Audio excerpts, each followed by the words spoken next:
যদি করতে চান আমার নবীর সাথে প্রেম করবেন। কেমন প্রেম করেছিলেন আমার নূরের নবী?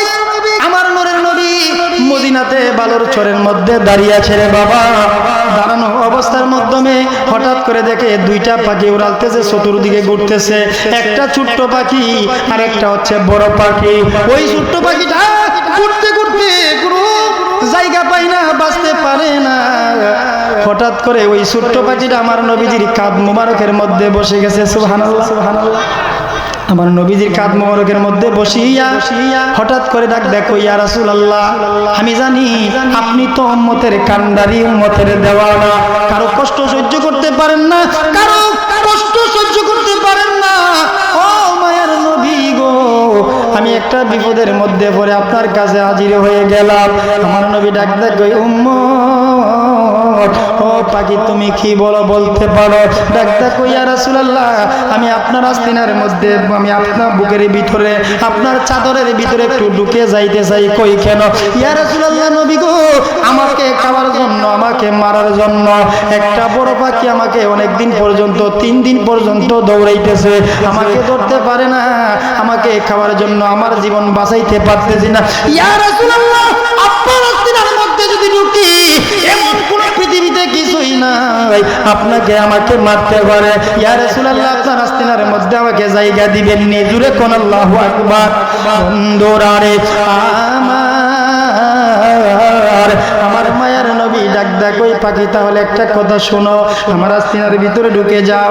এবার পাখিটা সুন্দর করে আমার নূরের নবীর আস্তিনা মুবারকের মধ্যে ঢুকে গেলে কিছুক্ষণ পরে পিছন দিক দিয়া ওই গুগু পাখিটা, ওই বড় ঈগল পাখিটা হাজির হয়ে গেলে ডাক দেখ, ইয়া রাসূলুল্লাহ, আমরা তো জানি মুহাম্মদুর রাসূলুল্লাহ কোনোদিন মিথ্যা কথা বলতে পারেন না, আমরা জানি নবীজি কোনোদিন মিথ্যা কথা বলতে পারে না।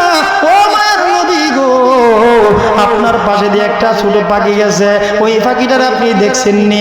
আমার নবী জবান দিয়ে কিছু কয় না, আমার নবী শুধু বলে এইভাবে হাত দিয়ে দেখাইছে। সুবহানাল্লাহ, কোন ঠিক আছে নি কথাটা?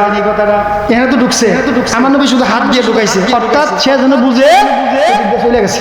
কথা বলেন ঠিক কিনা? ঠিক কিনা? এরপরও ফাঁকিটা না, আমার বিশ্বাস আপনি তো উম্মতের কান্ডারি, আপনার কাছে একটু বিপদ নিয়ে আসলে তার বিপদ সহ্য করতে পারেন না, তার কষ্ট সহ্য করতে পারেন না। ইয়া রাসূলুল্লাহ, আমি বিশ্বাস আপনার কাছে সেই পাখিটা আছে। জুড়ে কম সুবহানাল্লাহ, সুবহানাল্লাহ। আমার নবী কই, ঠিক আছে, ঠিক আছে। কোথায়? আমার আস্তিনার ভিতরে। সুবহানাল্লাহ, সুবহানাল্লাহ। কই, ইয়া রাসূলুল্লাহ, এই পাখিটার একটু দিবেন নি? আমি খাইতাম, 3 দিন ধরে কিচ্ছু খাই না। আমার মায়ের নবী কই, হে পাখি, তুমি আসছো খাওয়ার জন্য, তোমাকে আমি খালি ফিরাইতে পারবো না। আর ওই পাখিটা এসেছে জীবন বাঁচানোর জন্য, তাকে আমি বিপদে ফেলতে পারবো না। আমি দুজনকে আমি শান্তি দিয়ে দিব। জোরে কোন সুবহানাল্লাহ, সুবহানাল্লাহ। আমার বন্ধুরা, বাবারা, এবার লাগবে কই, তাহলে কিভাবে দিবেন? আমি 3 দিন পর্যন্ত খাই না, আমি খাবার পাইবো কই থেকে? খাবার দেন। আমার নবী ডাক দেখ, কই পাখি,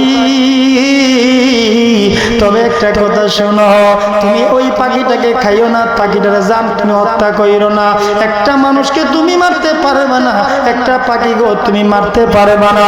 বাবারে, এই পৃথিবীর জমিনে কত মানুষের মারেনি বাবা। আপনি যখন থাপ্পড় দেন গালের মাধ্যমে, এই গালটা বানাইছে আমার আল্লাহ কুরআনুল কারীমের একটা হরফ দিয়া। সুবহানাল্লাহ। এই মাথাটা বানাইছে কুরআনুল কারীমের একটা হরফ দিয়া, এই হাতটা বানাইছে একটা কুরআনুল কারীমের একটা হরফ দিয়া, পাও বানাইছে কুরআনুল কারীমের একটা হরফ দিয়া রে বাবা। এইভাবে পুরোটা দেহ কুরআনুল কারীমের হরফ দিয়ে বানাইছে। আপনি যেই জায়গার মধ্যে আঘাত করবেন, যেই জায়গার মধ্যে গুলি করবেন, যেই জায়গার মাধ্যমে ব্রাশ করবেন, যেই জায়গার মাধ্যমে বাড়ি দিবেন, ওই জায়গাটা কুরআনের মধ্যে বাড়ি পইরা যায়। কথা বলেন ঠিক কিনা? ঠিক কিনা? তাহলে বোঝা গেল মানুষকে মারা যাবে না, মানুষকে আঘাত করা যাবে না, মানুষকে হত্যা করা যাবে না। আমার নূরের নবী ডাক দেখ, ওই পাখি রে, তাকে তুমি হত্যা করতে পারবে না, তাকে খাইতে পারবে না।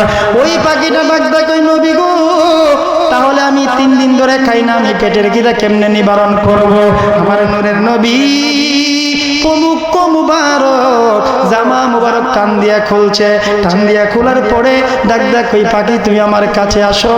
আমি নবীজির কলিজা মুবারকে বুকের মধ্যে বসে বসে আমি নবীজির দেহের ভিতরে যেই বস্তু আছে তুমি টুকরায় খাও, তারপরে আমি ওই পাখিটাকে খাইতে দিতে পারি না। আমার শরীর থেকে বস্তু নিয়ে খাও, তারপর আমি তোমারে ওই পাখিটাকে খাইতে দিতে পারতাম না। এই জন্য যদি দেয় তাহলে ওই পাখিটাকে বলবে, ইয়া রাসূলুল্লাহ, আপনি তো উম্মতের কান্ডারি, আপনি তো মানুষের কষ্ট বুঝেন, নবী গো আপনি আমাকে কেমনে দিলেন, বলবে কি না? পাখিটাকে খুশি করতে হবে। আমার বন্ধুরা বাবারা, এই পাখিটা আমার মায়ের নবী এই শরীর মুবারকের মধ্যে টুকরায়া টুকরায়া গোশত খাইব। গোশত খাওয়ার জন্য যখন ঠোঁটটা নিচে এইভাবে ঠোঁট দিবে, আমার নবীকে গরু শরীরের মধ্যে ঠোঁট দেয় না দিয়া ডাক দেয়, কই নবী গো, আমি আপনার শরীরের মধ্যে ঠোঁট দিতে পারবো না। কই কেন? আপনার শরীর মুবারকের মধ্যে কোনো গোশত দেখা যায় না, শুধু হাড্ডি আর হাড্ডি। আমি পাখি যদি আপনার শরীরে ঠোঁট লাগাই, আমার ঠোঁটের মাধ্যমে ব্যথা লাগবে, আমি লাগাইতে পারবো না। কই কেন? লাগাও। তাহলে তুমি যদি ঠোঁট না লাগাও, তুমি যদি আমার শরীর থেকে তুমি যদি গোশত না খাও, তোমার পেটের খিদা তো নিবারণ হইব না। আমার নূরের নবী গো, তাহলে কি করবা? ওই পাখিটা ডাকতে কই, ইয়া রাসূলুল্লাহ, ও মায়ার নবীজি, তাহলে আপনি যদি দেন তাহলে আপনি একটা নরম জিনিস আমারে দিতে হইব, যে এই নরম জিনিসটা ঠোঁট দিয়া খাইলে আমি আরামসে খাইতে পারবো। আমার নবী ডাকতে কই, ঠোঁট, এই পাখিয়া তোমার আমি কি দিতে পারি? কোন নরম জিনিসটা তোমার পছন্দ হয়? আমার পায়ের তালু থেকে মাথা পর্যন্ত কোন নরম জিনিস আছে তুমি একটু আমাকে বলো, আমি তোমারে দিয়ে দেব। সুবহানাল্লাহ, সুবহানাল্লাহ। ডাক কই, ঠিক আছে, আপনার দুইটা চক্ষু মুবারক অনেক নরম। আল্লাহর নবী, মায়ার নবী গো, আপনি নবী আমার জীবনের জীবন। আল্লাহর নবী, নূরের নবী গো, আপনি নবী আমার আপনি নবী আমার জীবনের সাথী, অন্ধকার কই ভরে এর বাতি।